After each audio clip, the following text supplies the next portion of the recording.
Exercise 8.2, question number 2. ABCD is a rhombus.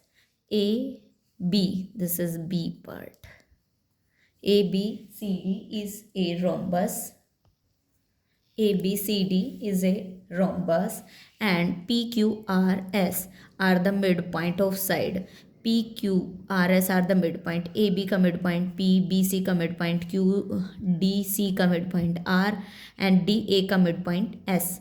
Now respectively ये सब दिया हुआ है. Show that the PQRS, ये जो फॉर्म हो रहा है फिगर ब्लैक कलर का बीच में, PQRS हमें प्रूव करना है ये एक क्या है, रेक्टेंगल है. क्या है, रेक्टेंगल है. सो रेक्टेंगल प्रूव करने के लिए आपको दो चीज़ें ध्यान रखनी है. फर्स्ट सोल्यूशन हम स्टार्ट करते हैं.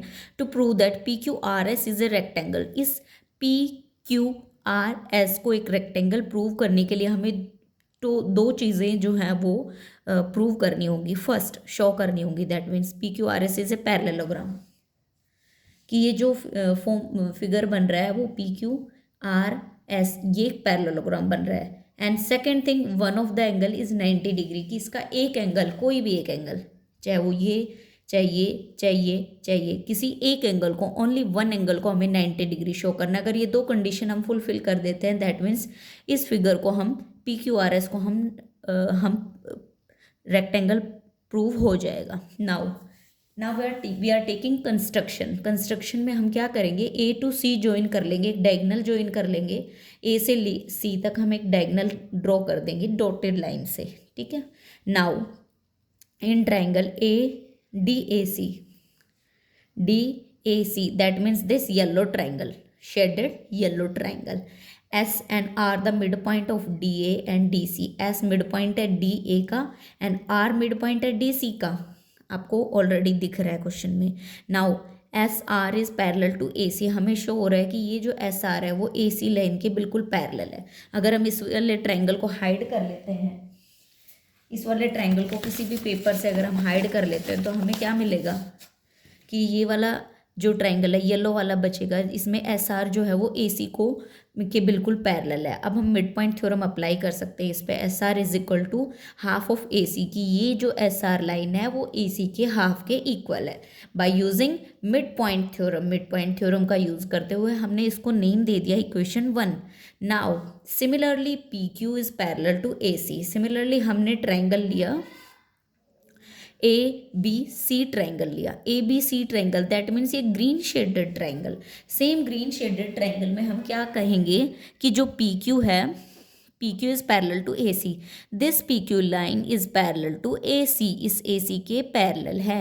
And PQ is equal to half of AC by using mid point theorem. ये जो PQ लाइन है इस AC लाइन का हाफ होगी, बिकॉज मिड पॉइंट थ्योरम क्या कहती है कि ये वाली लाइन जो होती है इस वाली लाइन का हाफ होती है. नाउ इसको हमने इक्वेशन 2 नाम दे दिया. बाय यूजिंग इक्वेशन 1 एंड 2 हम क्या कह सकते हैं, दोनों AC के इक्वल है. तो SR is equal to PQ दोनों क्या हो गए, बाय इक्वेशन 1 एंड 2 का यूज करते हुए SR और PQ क्या हो गए, इक्वल हो गए. प्रूव्ड हो गया आपका SR is equal to PQ.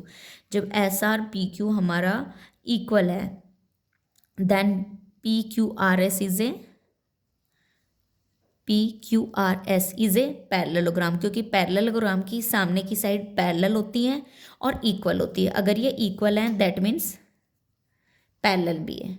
ठीक है. तो हम इसको क्या कह सकते हैं, PQRS is a parallelogram, because in दोनों की अपोजिट साइड्स क्या हैं, इक्वल है.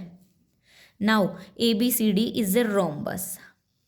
ABCD एक रोम्बस दिया हुआ है. ये क्वेश्चन में आप पहली लाइन यही लिखी हुई है कि ABCD is a rhombus. So ABCD rhombus के अंदर हम देखते हैं तो सारे लाइंस इक्वल होती है. दैट मीन्स ये A से B तक की दूरी, B से C तक की, C से D तक की, D से A तक का डिस्टेंस जो होगा वो इक्वल होगा. ये रोम्बस की प्रॉपर्टी है that all side of a rhombus are equal. Now ABCD आपको रोम्बस गिवन है, दैट मीन्स ये पूरी साइड इक्वल है. अगर इन साइड्स का हाफ कर दें तो वो भी इक्वल होगा. हाफ इधर इसका हाफ कर दे तो हाफ इधर इसका हाफ करेंगे तो सेम, एंड सेम इसका हाफ करेंगे तो आधा पार्ट ये वाला एंड आधा ये. अब हमें क्या देखना है। A P is equal to A S, A to P distance and A to S distance भी इक्वल होगा, बिकॉज ये भी हाफ है और ये भी हाफ है। लेट हमने मान लिया कि मान लो कि ये ए से बी तक का डिस्टेंस एक्स है, तो ए से पी का कितना होगा x/2। एंड सेम अगर ये हम एक्स लेट कर लेते हैं तो ए से एस तक का कितना होगा x/2। दैट मीन्स दोनों A P is equal to A S. ये आपका अंडरस्टूड है कि ये इक्वल होगा। अगर ये दोनों लाइन इक्वल है, इस वाले ट्राइंगल में अगर हम देखते हैं ये दोनों लाइन्स इक्वल है, तो इनके अपोजिट बनने वाले एंगल्स इक्वल होंगे। ए पी के अपोजिट एंगल ये वाला angle 1 equal to angle 2, because इस वाली लाइन के अपोजिट ये वाला कॉर्नर है, इस वाली लाइन के अपोजिट ये वाला कॉर्नर है, तो दोनों एंगल्स एंगल 1 और एंगल 2 क्या होंगे equal. Then angle 1 is equal to angle 2, हमने अगेन इसको इक्वेशन का नाम दे दिया, इक्वेशन 1 नाम दे दिया। Now B P is equal to B Q, this is not equation 1 and 2, this is not an equation, not okay। now equation 1 and now equation 1 is equal to equation 2, B P is equal to B Q, that means B से P तक का distance and B से Q तक का distance, this one and this one, ये भी equal होगा। जब ये दोनों इक्वल है तो इनके अपोजिट बनने वाले एंगल, बी पी के अपोजिट एंगल 3 बन रहा है एंड बी क्यू के अपोजिट एंगल 4 बन रहा है, ये दोनों एंगल्स भी इक्वल होंगे, because angle opposite to the equal side are equal. Equal side के अपोजिट जो एंगल बनता है वो हमेशा इक्वल बनता है। So angle 3 is equal to angle 4, equation 2 नाम दे दिया। Now using sum property, angle sum property, angle sum property हम अप्लाई कर रहे हैं। एंगल सम प्रॉपर्टी किस पे अप्लाई कर रहे हैं, इन दो ट्राइंगल्स पे, ए एस पी पे, in triangle A S P पे, in triangle A S P angle A is sum of angle A 1 2, angle A का सम एंगल 1 का सम प्लस एंगल 2 का sum is equal to 180 degree, because ये एक triangle form हो रहा है और इस ट्राइंगल के तीनों एंगल्स का जो सम होता है वो 180 होता है, is equal to 180 degree. Same हम सेकंड ट्राइंगल ले लेते हैं using triangle B P Q, that means this one triangle B P Q. हम बी पी क्यू में ट्राइंगल एंगल बी ले लिया plus angle 4 plus angle 3 is equal to 180 degree, इसको equation 3 माना, इसको इक्वेशन 4 माना। Now on adding equation 3 and 4, अब हम 3 और इक्वेशन 4 को ऐड कर रहे हैं। A plus B plus angle 1 plus angle 2 plus angle 3 plus angle 4 is equal to right hand side में 180 plus 180 360, angle A plus angle B plus angle 1 plus 2 1 plus 2, that means हम क्या लिख सकते हैं, 1 प्लस 2 को हम क्या लिख सकते हैं, 1 plus 2 is equal to angle 1 is equal to angle 2। 1 angle जो है वो 2 के इक्वल है, 1 और 2 बोथ ऑफ इक्वल है, तो हमने एंगल 1 की जगह क्या लिखा, रिप्लेस करके उसको एंगल 2 लिख दिया। सेम यहाँ पे हमने एंगल 3 को रिप्लेस करके एंगल 4 लिख दिया, because angle 1 is equal to angle 2, angle 3 is equal to angle 4। Now add करेंगे angle A plus angle B and 1 times of angle 2 1 times of angle 2, तो that means 2 times of angle 2, 1 यहाँ 1 या 1 plus 1 2 times of angle 2, 1 times of angle 4 1 times of angle 4, 1 plus 1 2 times of angle 4 is equal to 360। That means यहाँ तक आपका soul हो गया। अब हमें पता है कि ए प्लस एंगल बी दोनों का सम कितना होता है 180 degree,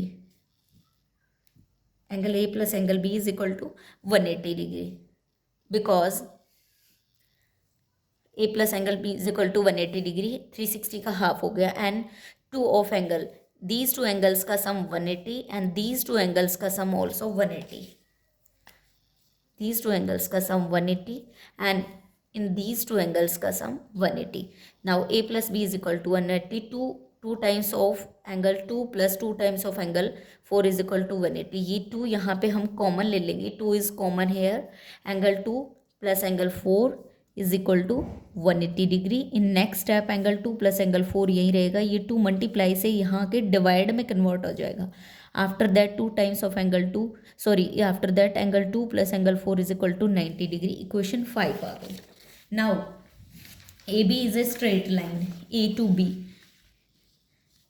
A B is a straight line, this is a straight line. So इस स्ट्रेट लाइन पे जितने भी एंगल यहाँ पे फॉर्म होंगे हेयर, उन सब का जोड़ कितना होगा 180, because this is a straight line. The sum of straight line, the angle form on a straight line are 180 degree. That means angle 2 plus angle S P Q and plus angle 4 is equal to 180 degree. But we know that हमने 2 को और 4 को आगे लिखा and S P Q angle को last में is equal to 180 degree. यहाँ से हम एंगल 2 प्लस 4 की वैल्यू पुट करके 90 लिख देंगे।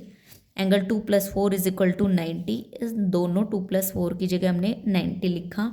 And angle S P Q is equal to 180, S P Q is equal to 180 minus 90, that means S P Q angle is equal to 90 degree. That means this S P Q is 90 degree. That means हमने ये वाला angle 90 degree show कर दिया। हमने इससे पहले prove किया था कि ये एक this is a S, sorry ये जो इसके अपोजिट साइड है S R is equal to P Q, दोनों इक्वल है। एंड सेकेंड थिंग हमने यहाँ कॉर्नर पे 90 डिग्री प्रूव कर दिया। दैट मीन्स हमने इन दोनों कंडीशन को फुलफिल कर दिया। So this P Q R S is a rectangle proved.